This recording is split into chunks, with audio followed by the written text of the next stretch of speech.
Dear students, very good morning to you all. Hope that you all quite fit and fine and doing hard work. मैं आशा करता हूँ कि आप सभी बच्चे खूब मेहनत कर रहे होंगे। ज़्यादा टाइम ना लेकर के हम चलते हैं, जो हमारा टॉपिक है उसके ऊपर वर्क करेंगे। और जो लेसन था हमारा this one classification of elements and periodicity in properties, इसके अंदर बेटा मैं आपको long form of periodic table के बारे में आपको आइडिया दे रहा था। सो लेट अस मूव कि जो long form of periodic table है, उस long form of periodic table को हमने 4 ब्लॉक्स के अंदर हमने कैटेगराइज किया था। और जितने भी सारे ये ब्लॉक्स हैं, respectively S block, P block, D and F block, इनकी प्रॉपर्टीज को हम डिफाइन करे थे। अगर आपको ध्यान होगा, जो पिछला वीडियो मैंने आपको अपलोड करके दिया था, पिछले वीडियो में मैंने आपको जो एस ब्लॉक है उसकी प्रॉपर्टीज के बारे में डिफाइन करके आपको कंसेप्ट दिया था। तो लेट अस मूव, आज हम हमारे पास जो पी ब्लॉक है, डी ब्लॉक है, एफ ब्लॉक है, उनकी प्रॉपर्टीज को हम क्या करते हैं, पहचानते हैं, उनको पढ़ते हैं, देखते हैं कि क्या क्या चीजें उनके अंदर इंक्लूड हो रही है।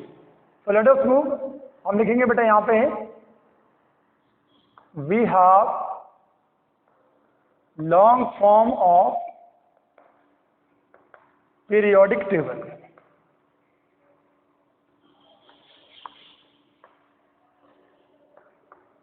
ठीक है बेटा, और एक हल्का सा स्केच मैं यहाँ पे बना लेता हूं।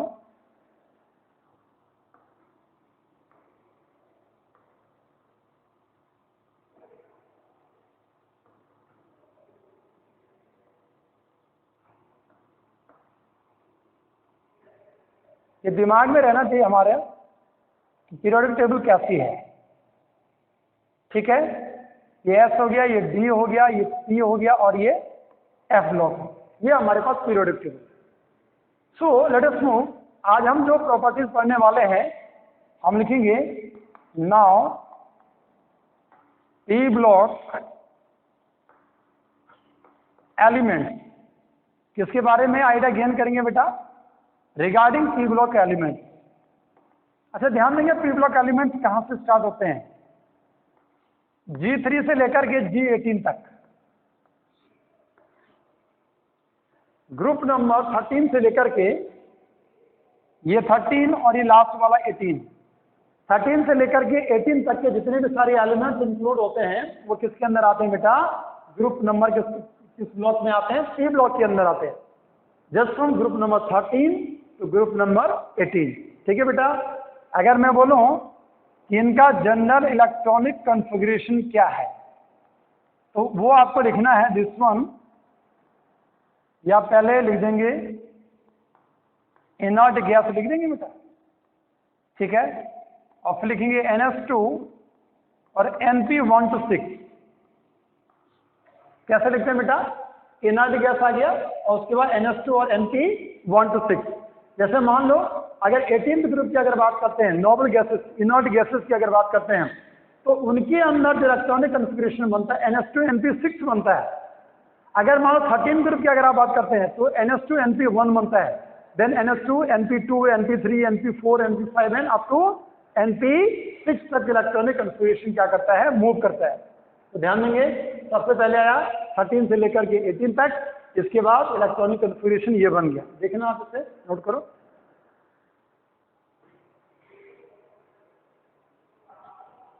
यस बेटा, तो ये आया हमारे पास पी ब्लॉक। अच्छा, पी ब्लॉक के एलिमेंट क्या बोलेंगे हम? When the last number of electron will enter in P subshell, so called P block element. ध्यान देंगे, जैसे मान लो यहां मैं लिखता हूं 13 हो गया, 14 हो गया, 15 हो गया, 16 हो गया, 17 हो गया, 18 हो गया। यहां लिख दिया बेटा helium, neon, argon, krypton, xenon और रेडोन।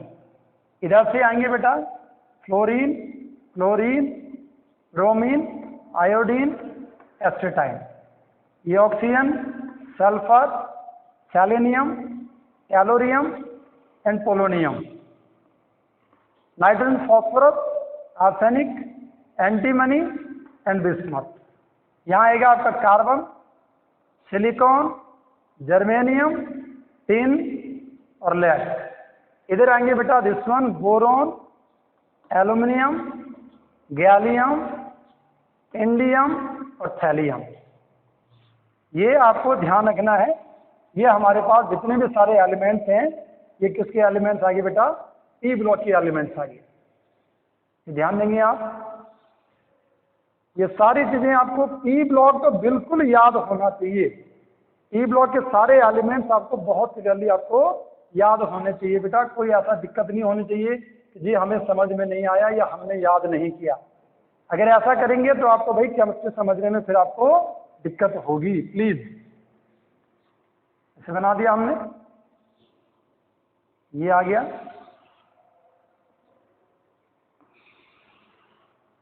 ये हमारे पास क्या बन गया? This one, P block. यहां लिखेंगे NH2 NP1, इनर्ट गैस के साथ में, यहाँ इनर्ट गैस लेंगे सभी में। यहां लिखेंगे NH2 NP2, NH2 NP3, NH2 NP4, NH2 NP5 और NH2 और NP6। ये हमारे पास इलेक्ट्रॉनिक कन्फिग्रेशन आपने ऐसे करके ड्रॉ कर दिया। ठीक है बेटा। अब ध्यान देंगे बेटा, इसकी प्रॉपर्टीज अगर मैं लिखूं,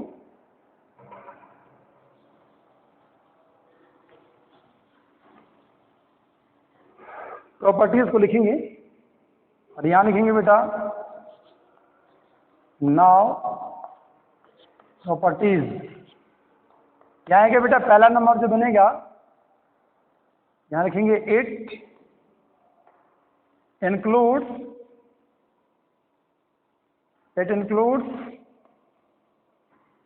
मेटल्स, नॉन मेटल्स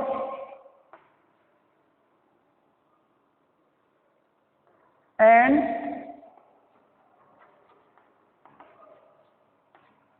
मेटलॉइड। पहले प्रॉपर्टी क्या बनी बेटा कि इसके अंदर क्या क्या इंक्लूड होते हैं? मेटल्स भी इंक्लूड होते हैं, नॉन मेटल्स भी इंक्लूड होते हैं और मेटलॉइड्स भी इंक्लूड होते हैं। या सेकंड पॉइंट आगे लिखेंगे, यहां लिखूंगा बेटा there is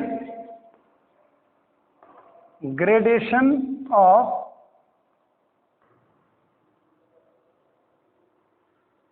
non metallic character, या देयर इज ग्रेडेशन ऑफ, ऐसा लिखेंगे gradation of metallic to non metallic character from moving along the period। क्या बोला गया कि अगर हम किसी पीरियड में अगर लेफ्ट राइट मूव करते हैं, ठीक है बेटा, along द पीरियड अगर आप मूव करते हैं, तो जो नॉन मेटालिक कैरेक्टर है, metallic character to non metallic character, ये अगर मान लो मैं बोलता हूँ कि एल्यूमिनियम एक मेटल है, तो यहां से आगे अगर आप जाएंगे, क्लोरीन में अगर आप जा रहे हैं, आर्गन में अगर आप जा रहे हैं, तो वो किस में चलेंगे? नॉन मेटल में चलेंगे। तो मेटालिक से लेकर के नॉन मेटालिक की तरफ क्या हो रहा है? हमारा मूवमेंट हो रहा है। नाउ थर्ड वन लिखेंगे दे फॉर्म मोस्टली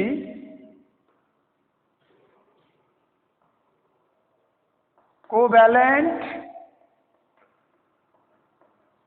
कंपाउंड्स। वो जनरली क्या बनाते हैं? कोवैलेंट कंपाउंड्स बनाते हैं। फोर्थ नंबर की अगर मैं बात करूं, यहां लिखेंगे बेटा they have very high ionization enthalpy than the S block and D than the S block and D block element. ठीक है बेटा, इसके बाद 5वां नंबर लिखेंगे अगेन, यहाँ लिखेंगे there is gradation of reducing character to oxidizing character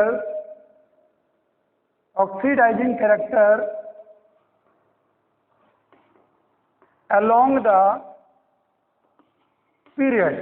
अगर आप पीरियड में लेफ्ट टू राइट मूव करते हैं तो इधर वाले जो होंगे वो रिड्यूसिंग कैरेक्टर वाले होंगे, मतलब रिड्यूसिंग एजेंट वो होते हैं जो दूसरे का रिडक्शन लेकिन अपना ऑक्सीडेशन, मतलब एल्यूमिनियम की अगर बात करें आप तो एल्यूमिनियम इलेक्ट्रॉन को गेन करने के बजाय लॉस करने की टेंडेंसी इसमें ज़्यादा है। और अगर मान लो मैं क्लोरीन की अगर बात करता हूँ तो क्लोरीन इलेक्ट्रॉन को लॉस करने के बजाय इलेक्ट्रॉन को गेन करता है। जो इलेक्ट्रॉन को गेन करेगा उसका रिडक्शन होता है, जिसका रिडक्शन होगा वो अपने आप में ऑक्सीडाइजिंग कैरेक्टर को शो करेगा या ऑक्सीडाइजिंग एजेंट के जैसा क्या करेगा, काम करेगा। ठीक है बेटा, इसके बाद अगला पॉइंट ये नोट करो आप,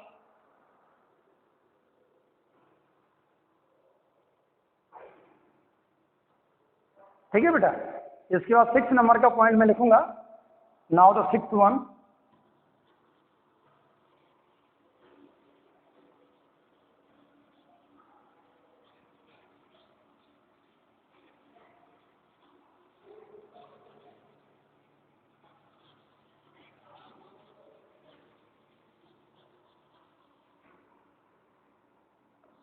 यहाँ लिखेंगे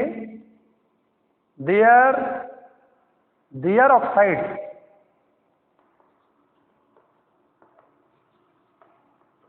are acidic as well as amphoteric in nature. ठीक है बेटा, इनके जो ऑक्साइड्स होते हैं वो एसिडिक नेचर के भी होते हैं और कई ऐसे जिनके ऑक्साइड्स कैसे होते हैं बेटा, एम्फोटेरिक नेचर के भी होते हैं। जैसे मान लो मैं यहाँ पे CO2 की बात करता हूँ, या CO2 के बाद जैसे मान लो मैं N2O5 की बात करता हूँ, या जैसे मान लो SO3 दिख रहा है बेटा, यहाँ पे ध्यान देंगे आप,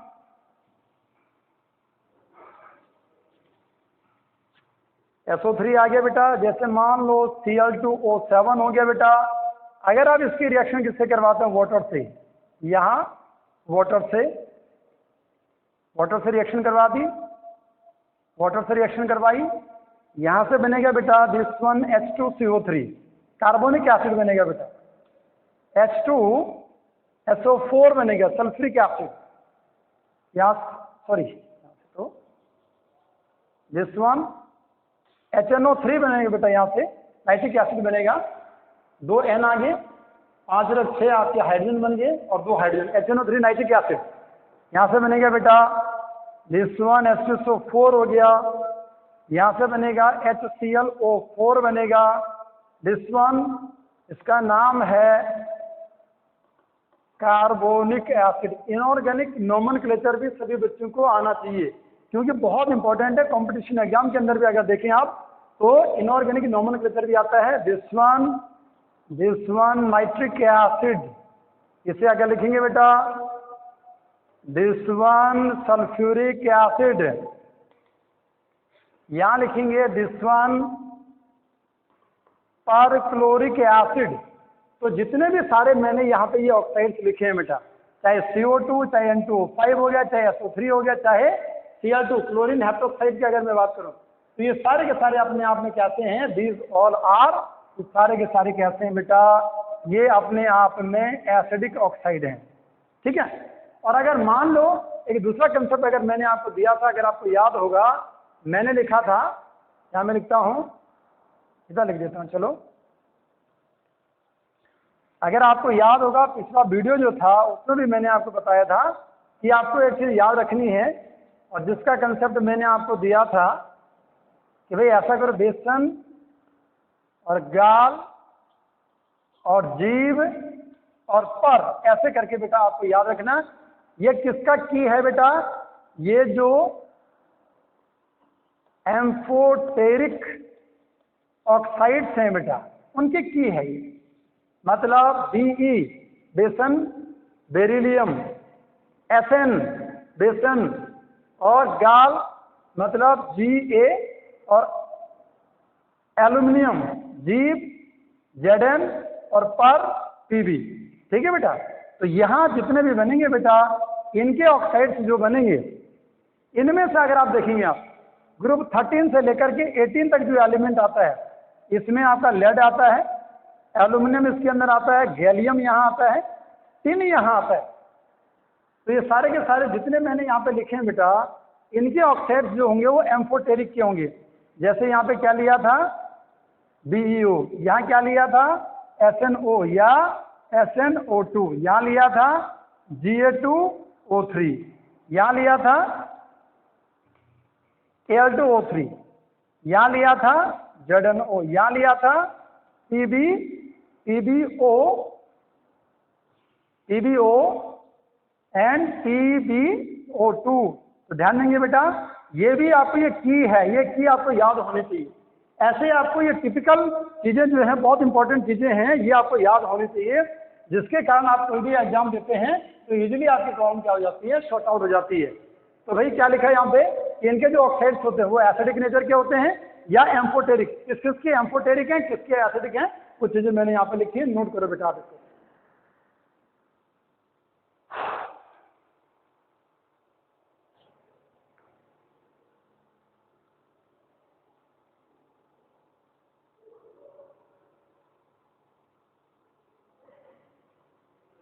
हो गया बेटा?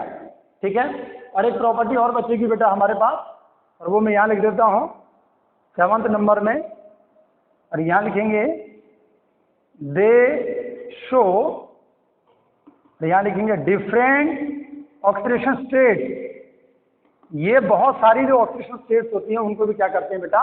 शो करती हैं। तो आशा करता हूँ बेटा यहाँ तक जो कंसेप्ट मैंने आपको, जो पी ब्लॉक है, उस पी ब्लॉक की जितनी भी प्रॉपर्टीज आपको बताई हैं, बहुत क्लियरली आपको समझ में आया होगा। इतना याद रखना कि इसमें जैसे बोरोन हो गया, यहाँ मैं लिख देता हूँ, यहाँ बोरोन हो गया बेटा, ये बोरोन हो गया, इधर से सिलिकॉन हो गया, इधर से जर्मेनियम हो गया, इधर से आर्सेनिक हो गया, इधर से एंटीमनी हो गया बेटा। इनको हम किस में काउंट करते हैं बेटा? इनको मेटलॉइड की कैटेगरी में हम क्या करते हैं? काउंट करते हैं। तो ये मेटलॉइड तो आपको भी, ये सभी बच्चों को ध्यान होने चाहिए। बाकी इधर वाले क्या कहते हैं? एल्यूमिनियम, मेटालिक कैरेक्टर इसके अंदर। हाँ, इसमें एक चीज और लिख सकता हूँ मैं, 8th नंबर का पॉइंट बना करके लिखूंगा कि मेटालिक, ये सभी बच्चों को याद होना चाहिए, मेटालिक कैरेक्टर, और यहाँ लिखेंगे increases, metallic character increases from top to bottom, है ना? टॉप से लेकर के बॉटम में जब आते हैं, इन आ ग्रुप, किसी भी ग्रुप में टॉप टू बॉटम अगर आप मूव करेंगे, अगर आप यहाँ ध्यान देंगे, जो आयोडीन है, आयोडीन जो है वो लस्ट्रस होती है, चमकदार होती है। और जो आयोडीन है, अगर ये लस्ट्रस है तो इसके अंदर जो कैरेक्टर बनता है वो मेटालिक कैरेक्टर बनता है। अगर मैं आपको बोलूं कि यहाँ पे फ्लोरीन की अगर मैं बात करूं तो फ्लोरीन इलेक्ट्रॉन को गेन करती है, केवल इलेक्ट्रॉन को लॉस नहीं करती है, और आयोडीन +1 का चार्ज भी दिखाती है। मतलब जो आयोडीन है वो इलेक्ट्रॉन को लॉस करती है, पॉजिटिव चार्ज भी दिखाती है। अगर मान लो बिस्मथ की बात करें, लेड की बात करें, थैलियम की बात करें, तो यहाँ से लेकर के यहाँ तक आते हुए टॉप टू बॉटम रेगुलरली जो मेटालिक कैरेक्टर है वो क्या करता है? इंक्रीज करता है। तो ये प्रॉपर्टीज से बेटा हमारे पास जो पी ब्लॉक के एलिमेंट्स है। लेट अस मूव, और चलते हैं बेटा हम डी ब्लॉक एलिमेंट्स के ऊपर।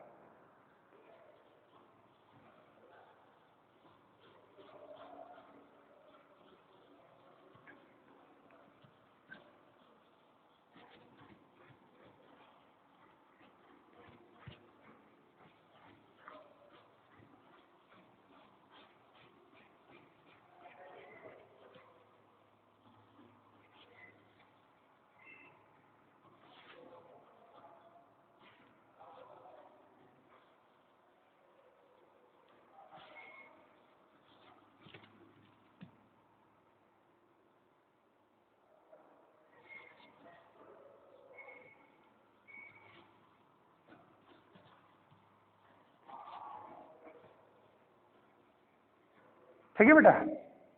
Now let us move towards D block element.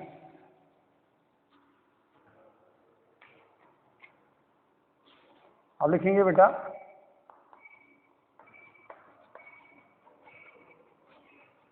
D block element. D block के जो एलिमेंट्स हैं इनको आगे जाकर के नाम दिया जाता है, these are called transition element. यहां लिख देंगे एक्सेप्ट G12, जिसमें आ गया जिंक हो गया, कैडमियम हो गया और मरकरी हो गया। इनको छोड़ करके बाकी जितने एलिमेंट्स हैं ये ट्रांजिशन एलिमेंट है। पिछले वीडियो में मैंने आपको बताया था n-1 D1 to 9 जब बनेगा उस कंडीशन में जाकर के, उस कंडीशन में जाकर के क्या बोला जाएगा, ट्रांजिशन उस कंडीशन में जाकर के बोला जाएगा। डी ब्लॉक के जो एलिमेंट्स हैं इनका जनरल इलेक्ट्रॉनिक कन्फिगरेशन जो बनता है वो बनता है n-1 D 1 to 10 और ns 0 to 2। ये ऐसे करके ड्रॉ करते हैं। ये एलिमेंट्स जो आते हैं ग्रुप नंबर 3 से लेकर के ग्रुप नंबर 12 वाले जो बनते हैं ये हमारे पास डी ब्लॉक के एलिमेंट्स बनते हैं। ठीक है बेटा, this is general electronic configuration, these are element. इनमें से अगर मैं आपको बोलूं जनरली पैलेडियम 46 जो बनता है तो ये बनता क्रिप्टन हो गया 36 हो गया, यहाँ 4D10 बनेगा, 5S0 बनेगा। याद रखने वाला इलेक्ट्रॉनिक कन्फिगरेशन। ठीक है बेटा, बहुत इंपॉर्टेंट है। पैलेडियम में जो S होता है वो 0 होता है, डी में 10 इलेक्ट्रॉन्स होते हैं। या अगर मान लो क्रोमियम 24 की अगर बात करें तो यहाँ आर्गन आता है बेटा 18 हो गया, 3D5 हो गया एंड 4S1 हो गया। या कॉपर 29 की अगर मैं बात करूं, अगेन यहाँ आर्गन 18 आ गया, यहाँ 3D10 हो गया और 4S1। ऐसे करके आप इलेक्ट्रॉनिक कन्फिगरेशन को, ये इलेक्ट्रॉनिक कन्फिगरेशन भी बेटा आप सभी बच्चों को ध्यान होना चाहिए, नोट करो।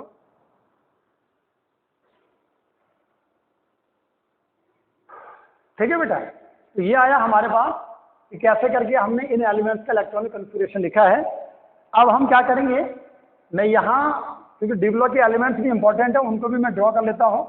पहले भी आपको बताया था, अभी भी देखते जाएं, जितनी बार लिखेंगे बेटा उतना आपको फायदा होना है। आप इसको टाइम पास ना समझे। यहाँ हमारे पास 3 हो गया, 4 हो गया, 5 हो गया, 6 हो गया, 7 हो गया, 8, 9, 10, 11 एंड 12। ठीक है, यहाँ आ गया बेटा हमारे पास scandium, titanium, vanadium, chromium, manganese, iron, cobalt, nickel, copper, zinc, cadmium, mercury, copper, silver, gold, ये सारे याद रखने हैं। Iron, cobalt, nickel, ruthenium, rhodium, palladium, osmium, iridium और प्लेटिनम, इधर से यट्रियम, यहाँ से जिरकोनियम, नियोबियम, मोलिब्डेनम, टेक्नीशियम, इधर से लेंथेनम, इधर से हाफनियम, टेंटेलम, वॉल्फ्रेम और रिहनियम, इधर से एक्टिनम और एक्टिनम के बाद रदरफोर्डियम। ठीक है, तो हम ऐसे छोड़ देते हैं, तो इतना इंपॉर्टेंट नहीं है।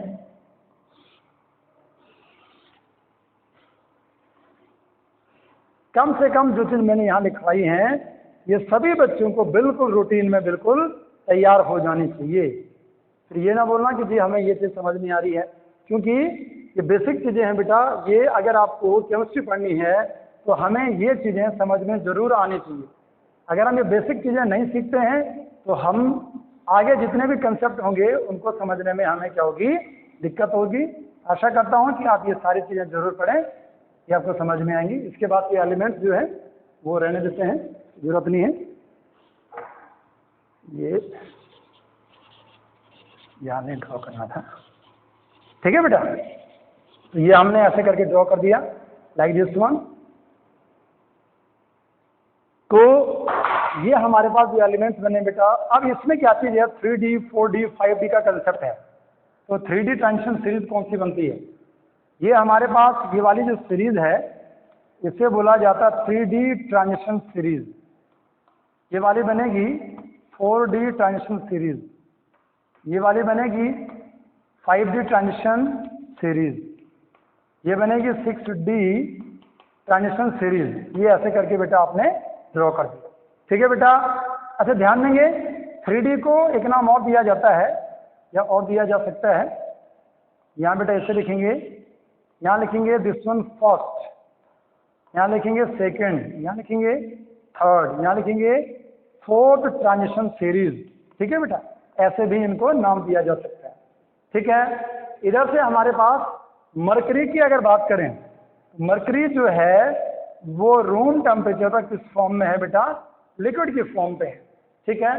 ध्यान देंगे, यहाँ हमारे पास 3 से एटॉमिक नंबर अगर आप देखें 21 हो गया, और 21 से यहाँ जाएगा आपका 30, यहाँ इसमें आपने 18 को ऐड कर दिया तो 8 किलो, मतलब ये 39 जाएगा, और यहाँ आएगा बेटा दिस वन 48, यहाँ क्या बनेगा, दिस वन 57 बनेगा, और यहाँ बनेगा दिस वन 80, ठीक है बेटा।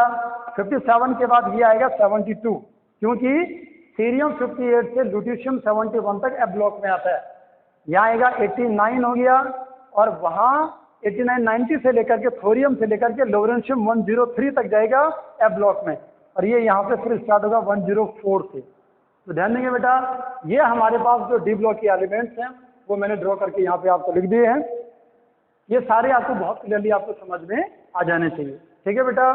इसके बाद इनको ट्रांजिशन क्यों बोला जाता है वो कंसेप्ट मैंने आपको दे दिया कि इनके पास चाहे एलिमेंटल स्टेट हो या मोस्ट कॉमन ऑक्सीडेशन स्टेट हो, उसमें डी क्या होना चाहिए बेटा, इनकम्प्लीट होना चाहिए, 1 to 9 होना चाहिए, नॉट 10, क्योंकि जिंक कैडमियम मरकरी के अंदर इन दोनों कंडीशन में डी कितना होता है बेटा, n-1, डी कितना होता है, 10 होता है, ठीक है बेटा। अब हम चलते हैं इनकी जो प्रॉपर्टीज है उनके ऊपर वर्क करते हैं। प्रॉपर्टीज में लिखूंगा यहाँ पे 1 by 1 सारी प्रॉपर्टीज लिख रहा हूँ। सबसे पहले भाई ये सारे के सारे क्या हैं, मेटल्स हैं, हैवी मेटल्स भी नहीं बोल सकते हम। जैसे एस ब्लॉक के हमने बोला था कि they are light metals.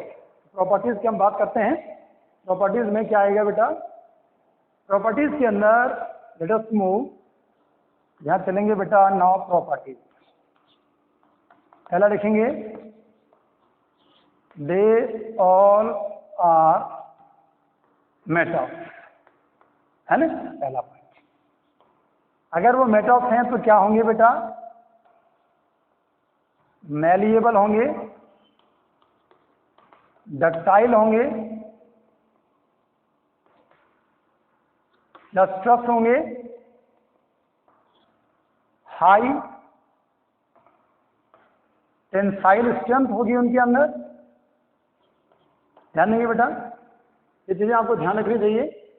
High tensile strength हो गया, या वो अपने आप में सोनोरस होंगे, ठीक है। सोनोरस मतलब इनके अंदर क्या होगी, एक आवाज होती है, ठीक है, साउंड प्रोड्यूस करने वाले होते हैं, ठीक है, और एटसेट्रा हम ऐसे लिख सकते हैं। ये प्रॉपर्टी सभी बच्चों ने छोटी क्लासेस में पढ़ी है। Now the third one, they form, बहुत इंपॉर्टेंट कंसेप्ट है, दे फॉर्म मेटालिक बॉन्ड। ये मेटालिक बॉन्ड बनाते हैं। मेटालिक बॉन्ड एक स्पेशल टाइप का बॉन्ड होता है, पहले फर्स्ट सेशन में मैंने बहुत डिटेल में बताया था। एक स्पेशल टाइप का बॉन्ड होता है जो मेटल मतलब पॉजिटिवली चार्ज कर्नेल, क्या बोला मैंने, positively charge kernel and mobile electron, इन दोनों के बीच में बनता है, उसे मेटालिक बॉन्ड बोलते हैं। तो दे फॉर्म मेटालिक बॉन्ड, और जो कि अपने आप में कैसा होता है बेटा, स्ट्रॉन्ग मेटालिक बॉन्ड, ठीक है बेटा। सो दे हैव, याद रखिए, वेरी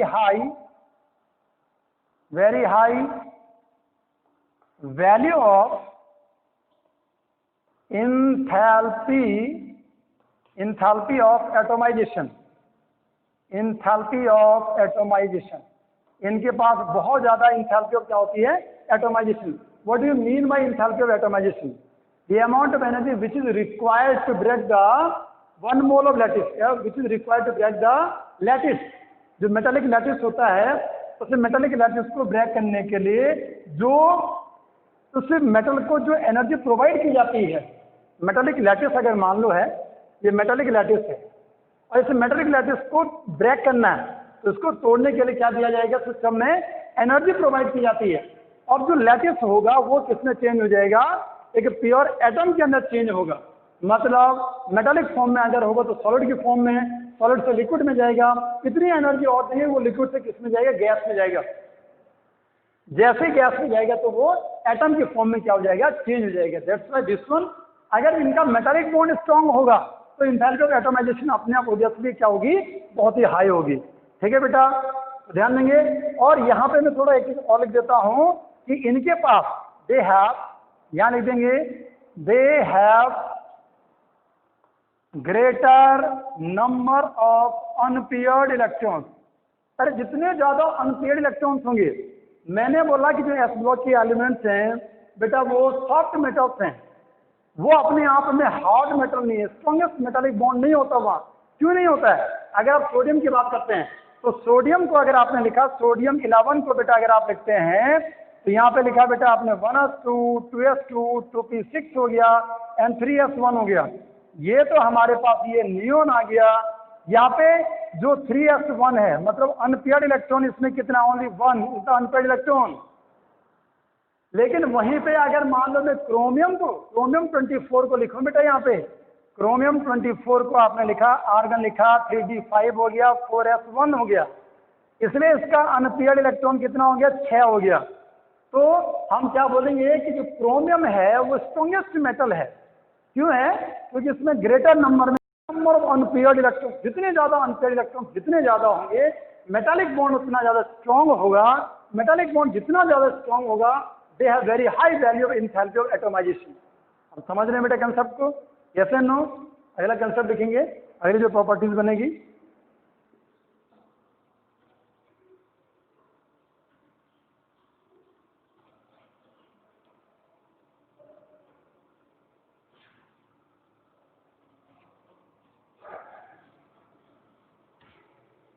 फोर्थ नंबर लिखेंगे बेटा। नाउ यहां लिखेंगे they form mostly coloured ions. ये कलर्ड आयंस को शो करते हैं, लिखेंगे दे फॉर्म कॉम्प्लेक्स कंपाउंड। कैसा कंपाउंड बनाते हैं बेटा? कॉम्प्लेक्स बनाते हैं। जैसे मान लो मैंने यहाँ पे लिख दिया K4FeCN6, तो ये जो कंपाउंड है ये K4FeCN6 है, ये नॉर्मल कंपाउंड नहीं है, NaCl के जैसा नहीं है, ये कॉम्प्लेक्स है। दैट्स व्हाई इनके अंदर जो डी ब्लॉक, क्योंकि आयरन कौन से ग्रुप का है, कौन से क्या कहते हैं कि ब्लॉक का एलिमेंट है, ये अपने आप में डी ब्लॉक का एलिमेंट है, तो इसने क्या कर दिया, कॉम्प्लेक्स कंपाउंड बना दिया। इसमें पोटाशियम बाहर है, इसका रोल नहीं, रेदर देन आयरन का रोल है, आयरन कॉम्प्लेक्स बना रहा है, नॉट पोटाशियम, याद रखेंगे। ठीक है, छठवां नंबर लिखेंगे दे शो मोस्टली पैरामैग्नेटिक कैरेक्टर। दे शो मोस्टली पैरामैग्नेटिक कैरेक्टर। ये क्या दिखाते हैं बेटा?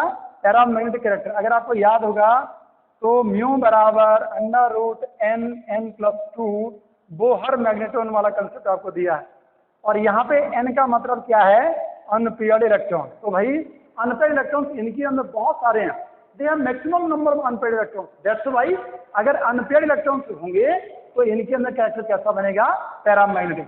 मतलब if mu is not equal to 0 paramagnetic, and if mu equal to 0 then this one diamagnetic. तो ये डाया हो गया, और यहाँ क्या बनेगा? This one paramagnetic. ठीक है बेटा।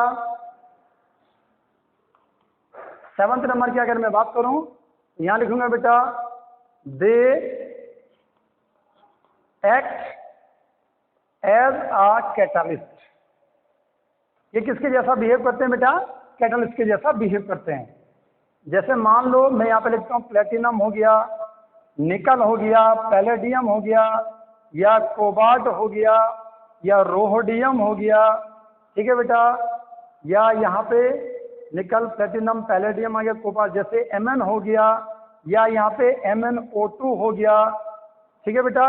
ये अपने आप में किसके जैसा काम करते हैं? कैटलिस्ट के जैसा भी काम करते हैं। कैटलिस्ट कौन होता है? जो रिएक्शन की रेट को बूस्ट अप करते हैं, ठीक है बेटा, चेंज करते हैं। तो वो हमारे पास क्या बना? This one catalyst. या बहुत सारी प्रॉपर्टीज बनती हैं।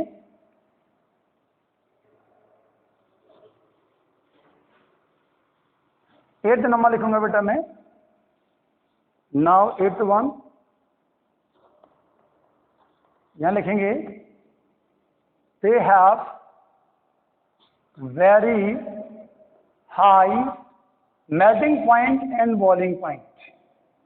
या 9th नंबर लिखेंगे they have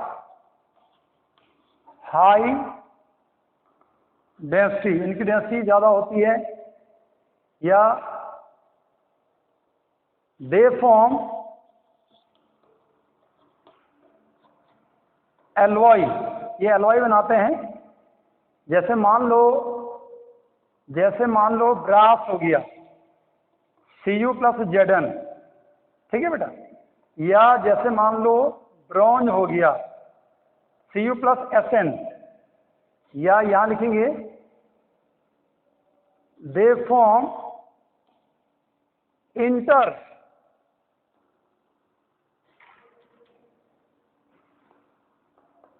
interstitial, they form interstitial compound. ये क्या करते हैं? इंटरस्टिशियल कंपाउंड्स बनाते हैं। इंटरस्टिशियल कंपाउंड्स के अंदर अगर मैं बात करूं तो जैसे मान लो बोरोन हो गया, कार्बन हो गया, नाइट्रोजन हो गया, हाइड्रोजन हो गया, तो ये नॉन मेटल्स होते हैं। ये जनरली किसके अंदर, जो मेटल्स होते हैं इनके बीच में जहां जहां एम्प्टी स्पेस होता है उस जगह पे इंटरप्ट कर जाते हैं। तो जैसे मान लो यहाँ Mn4C हो गया, Ti3C हो गया, या TiH हो गया, H2 हो गया, ठीक है। इस तरीके से यहाँ पे क्या बनता है बेटा? ये मिलकर के क्या बनाते हैं? इंटरस्टिशियल कंपाउंड का फॉर्मेशन करते हैं। तो ये था बेटा हमारे पास जो डी ब्लॉक के एलिमेंट्स हैं उनकी प्रॉपर्टीज हैं। ये सारी प्रॉपर्टीज आप नोट करो, ठीक है बेटा।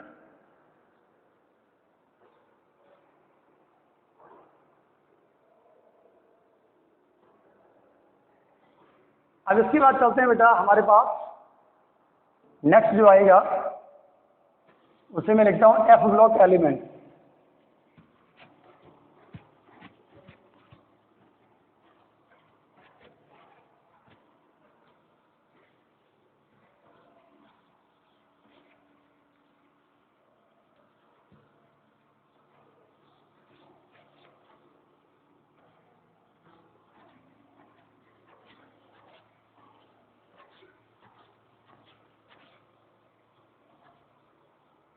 ठीक है बेटा। Now let us move. अब लिखेंगे बेटा now F block elements. F block elements कौन है? एफ ब्लॉक एलिमेंट्स वो होते हैं जिनका लास्ट नंबर का इलेक्ट्रॉन किस में जाता है?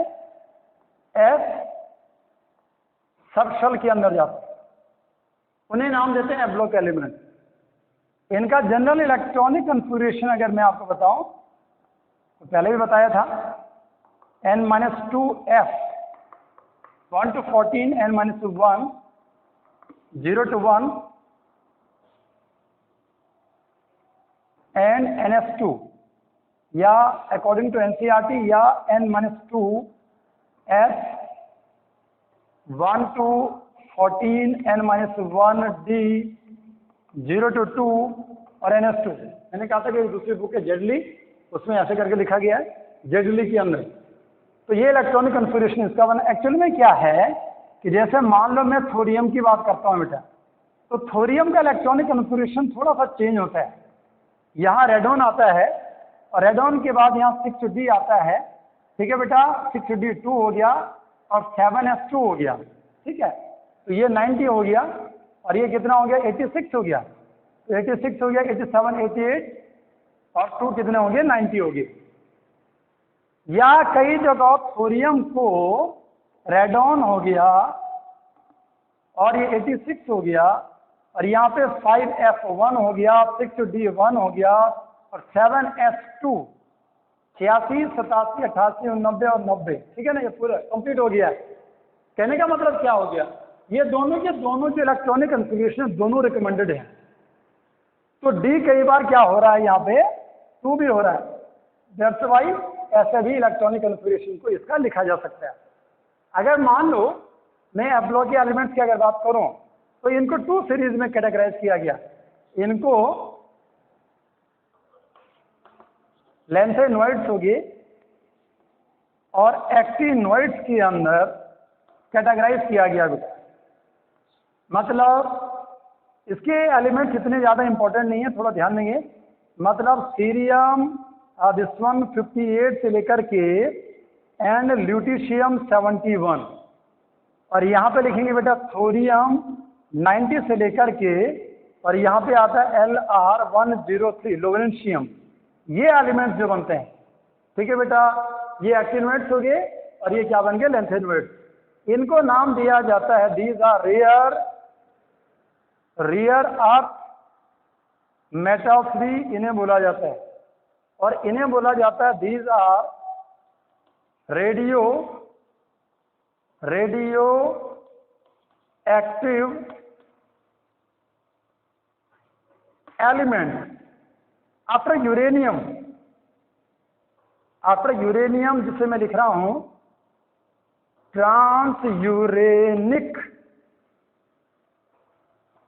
एलिमेंट, वो अपने आप में आर्टिफिशियल रेडियो एक्टिव एलिमेंट होते हैं, ध्यान रखेंगे बेटा। जबकि जो यूरेनियम है वो भी रेडियो एक्टिव एलिमेंट है, लेकिन कैसा है बेटा, ये अपने आप में नेचुरली है, याद रखेंगे।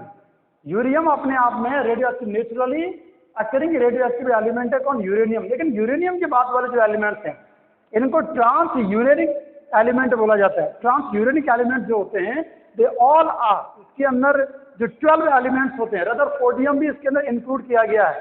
तो इसके बाद जो टोटल एलिमेंट्स 12 आते हैं यूरेनियम के बाद वाले, वो सारे के सारे अपने आप में आर्टिफिशियल रेडियो एक्टिव एलिमेंट के नाम से वो जाने जाते हैं।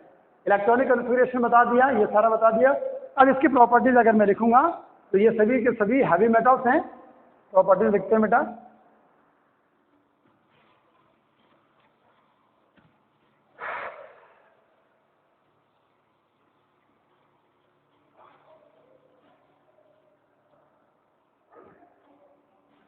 अब लिखेंगे बेटा इसकी प्रॉपर्टीज।